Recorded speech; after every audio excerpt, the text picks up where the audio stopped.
आखिर अबू आसिम आजमी क्या बेवकूफ है जो मालेगांव शहर एमपीएसएल कंपनी के सवाल को असेंबली इजलास में उठा रहे हैं? रईस शेख बेवकूफ है जो वो उनके अपने मतदार संघ के मसाइल उठा रहे हैं? आमिर पटेल उठा रहे हैं, असलम शेख उठा रहे हैं, सना मलिक है वो उठा रही है, आप क्यों नहीं उठाते? राजनीति, आंदोलन, किसान, करप्शन, गरीबी, इन सभी मुद्दों पर आवाज उठाएगा अब तक न्यूज इंडिया। सत्ता के आगे जब भी सवाल कमजोर पड़ने लग जाए तो सवाल उठाने पड़ते हैं।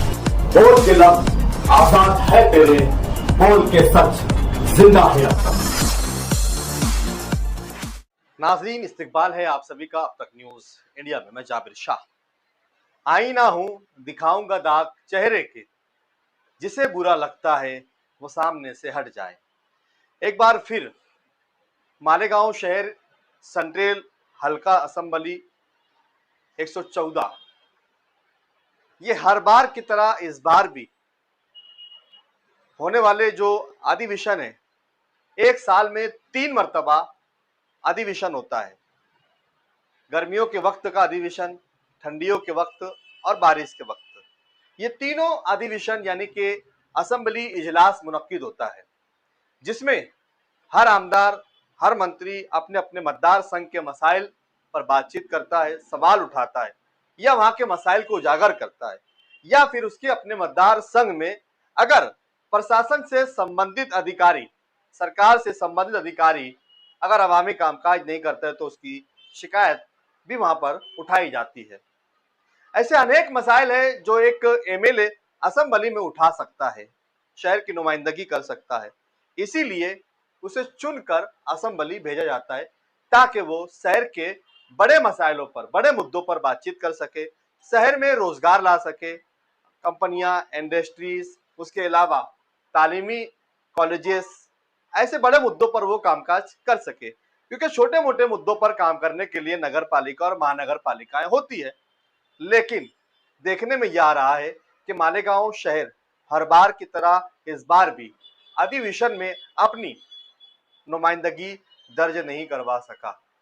हर बार की तरह इस बार भी मजलिस के एमएलए मुफ्ती मोहम्मद इस्माइल कासमी इस मर्तबा के हुए असेंबली इजलास में भी गैर हाजिर रहे। हमने इसके पहले 2 खबरें बनाई थी जिसमें वो 2 असेंबली इजलासों से गैर हाजिर थे। अब तीसरा इजलास जो हुआ है इसमें से भी गैर हाजिर हुए। ऐसी क्या वजह है कि वो हर बार असेंबली इजलास से गैर हाजिर रहते हैं? ये सवाल शहर की आवाम पूछ रही है। हम हर एपिसोड में ये कहते हैं कि आप किसी भी अखबार या किसी भी यूट्यूब चैनल के जरिए उस बात का खुलासा कर दीजिए करें, क्या मालेगांव शहर में कोई ऐसा मसाइल नहीं है जिसे असेंबली में उठाया जा सके?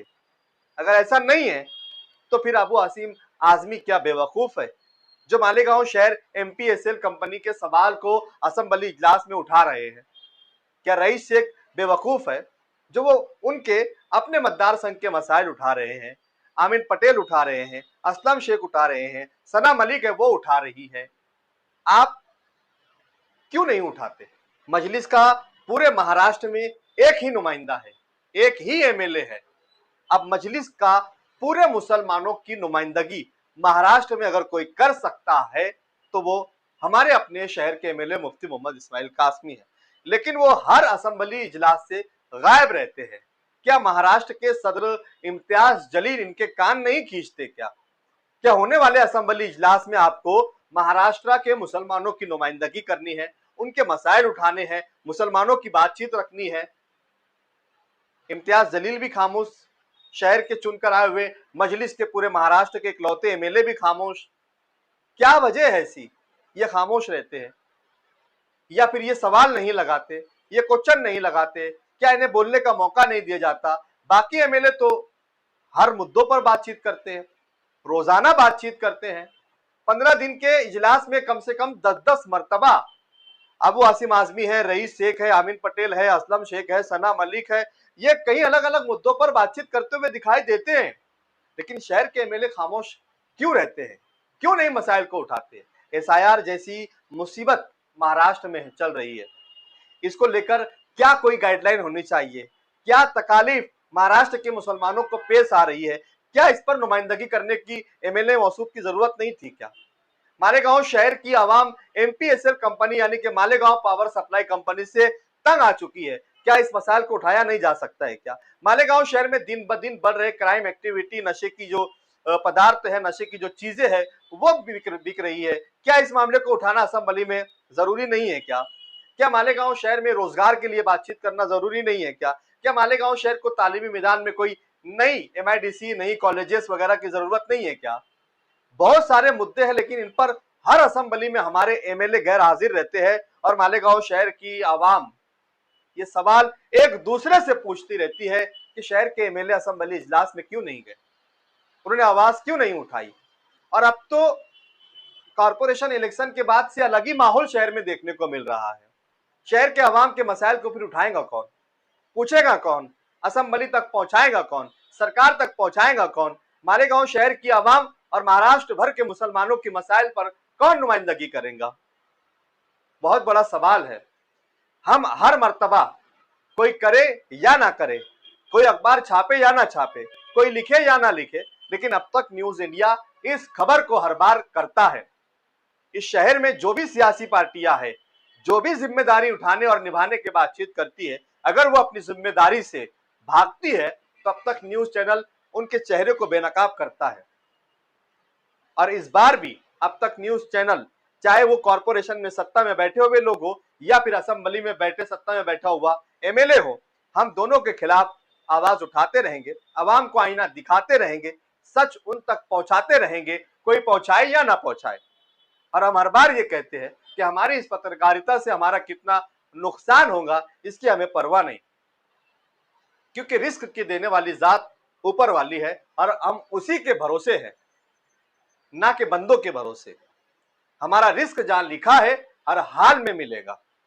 लेकिन अगर हम रिस्क की वजह से अगर सियासी लीडरान की कोताहियों को, उनकी गलतियों को अगर बताएं नहीं, दिखाएं नहीं और उस पर कुछ ना कहें तो यह हमसे नहीं हो सकता। हम आईना दिखाते रहेंगे, सवाल पूछते रहेंगे। जो कोई भी सत्ता में है, जो कोई भी आवाम का नुमाइंदा है, अगर वो अपनी नुमाइंदगी नहीं करता है तो अब तक न्यूज चैनल सवाल पूछेगा। और आज फिर पूछ रहा है कि हर बार की तरह इस बार के होने वाले असेंबली इजलास से गैर हाजिर रहने की क्या वजह थी, शहर की आवाम को खुलासा किया जाए या फिर यह बताया जाए कि अब इस शहर में ऐसे कोई मसाइल बाकी नहीं है जिसे असेंबली में उठाया जा सके। इस तरीके का खुलासा कर दीजिए। जवाब का इंतजार रहेगा और हमें पता है कि हर बार की तरह इस बार भी कोई जवाब नहीं आएगा, मगर हमने अपनी जिम्मेदारी निभाई, हमने अपनी सहाफत का, अपनी पत्रकारिता का हक अदा किया। शहर की आवाम को अब सोचना है कि सवाल पूछने के लिए आपको क्या करना होगा। अगर आप कुछ नहीं कर सकते तो कम से कम हम जो आवाज उठा रहे हैं आप इसे दूसरों तक पहुंचाइए। इस लिंक को शेयर कीजिए, लाइक कीजिए, हमारे चैनल को सब्सक्राइब कीजिए और साथ ही साथ कम से कम कुछ नहीं कर सकते हैं तो कमेंट बॉक्स में अपनी राय रख दीजिए कि शहर के एमएलए असेंबली इजलास से गैर हाजिर क्यों थे। कमेंट में ही सवाल पूछ लीजिए। हमारे सवाल आपके पूछने से, आपके सवाल पूछने से कम इसके बाद के होने वाले असेंबली इजलास में शायद वो हाजिर रहे, क्वेश्चन लगाए, सवाल उठाए और इस शहर के मसाइल पर बातचीत करें। उम्मीद है कि आप भी मेरी तरह बेदार होंगे, कम से कम कमेंट बॉक्स में अपनी राय रखेंगे और हमारी ये लिंक कम से कम 5 लोगों तक आप जरूर पहुंचाएंगे। फिर मुलाकात होगी किसी नए मुद्दों पर, नए सवालों के साथ। तब तक के लिए शब्बा खैर, शुभ रात्रि, जय हिंद, जय महाराष्ट्र। आप हमारे अब तक न्यूज चैनल को सब्सक्राइब कर बेल आइकन को प्रेस कर दें और अगर आप हमारी मदद करना चाहते हैं तो आप हमारे ज्वाइन का बटन दबाकर हमारी मेंबर साथी भी आप ले सकते हैं। इससे आप हमारी मदद भी कर देंगे और हमारी बेबाकी को चार चांद लगाने का काम भी करेंगे। सुबह कॉस्मेटिक कंप्लीट स्किन सॉल्यूशन आपके लिए लाया है। धूप से बचाने वाली डे क्रीम, सौंले चेहरे को गोरा करने वाली नाइट क्रीम, फुंसियों के लिए TC skin cleaner and serum, सर्दी में जिल्दों को ताजा रखने वाला मॉइस्चराइजर, 7 दिनों में गोरा करने वाली क्रीम, आंखों के नीचे कालापन को दूर करने वाला टीसी डार्क वे सीरम, हाथ और गर्दन का कालापन दूर करने वाला साबुन। हमारा पता याद रखें, कुसुम्बा रोड, औलिया मस्जिद के सामने, सुबह कॉस्मेटिक कंप्लीट स्किन सॉल्यूशन।